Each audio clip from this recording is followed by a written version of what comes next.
happy for the kids. Obviously, we had some weather today. That's a little bit different, but I thought the kids did an unbelievable job not worrying about it.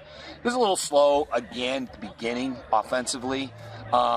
First 2 drives really didn't get moving, but defense got off the field quick, and then we put together a 98-yard drive to score. And after that one, we scored on our next 3 possessions. So we scored on the last 4 of the first half. So happy about that. Again, Bainey comes in and hits a field goal at the end again.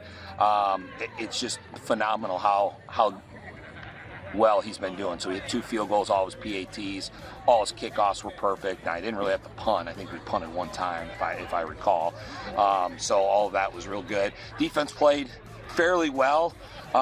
We stumbled just a little bit at the end of the first half. Had a couple of times to get off the field, didn't do it. And then, they ended up getting one in, and hats off to them. They go for 2 to try to make that thing a 2-score game, and they got it. So they're coming out, and they've got the ball the first at the start of the second half. They got on and score. This is a 1-score game, and we kind of dominated the first half. So, we did a nice job of coming back out in the second half and doing what we needed to do and making sure that we were able to pull away. So I'm proud of the guys. We got it's kind of a fluid thing because of how eligibility works right now, but we recognized 24 guys today. What those guys have done for this program and what they've done for Upper Iowa football is pretty remarkable. 4 or 5 years ago when some of these guys got here, or most of them did, we weren't in this situation where, we're undefeated at home for the season, and you have an opportunity still to play in the postseason. We got 1 game left. We got an opportunity to win the conference next year. So I can't thank those guys enough. It's going to be a tough one. Obviously, it's the league favorite. It's a team that's in the top 15.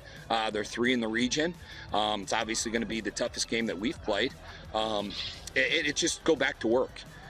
Our kids are up for the challenge. They're going to enjoy this tonight, and then we're back at it tomorrow. And nothing really a whole lot different. Just I'm going to ask the guys to make sure they stick in their focus, try to put a little bit of extra time in if they can, but it's business as usual. Our kids do the exact same thing week in and week out. Get in the weight room, get in the film room, get out to the practice field, and put together a good game plan and go out there and rip it, see if we can win one. It's been a fast 4 years. I mean, all these guys that we came in with when we came in, it was not like this. We won 1 game, then 2, and now we're up to winning 7 games undefeated at home. So it's really a blessing, just to be out here, to be able to play. So I'm just grateful for it. We had a good game plan coming into this week. We knew they had some funky formations, and we had to be good with our eyes. So Coach Miser, he just called the right plays, and I was in the right spot at the right time and just made the play.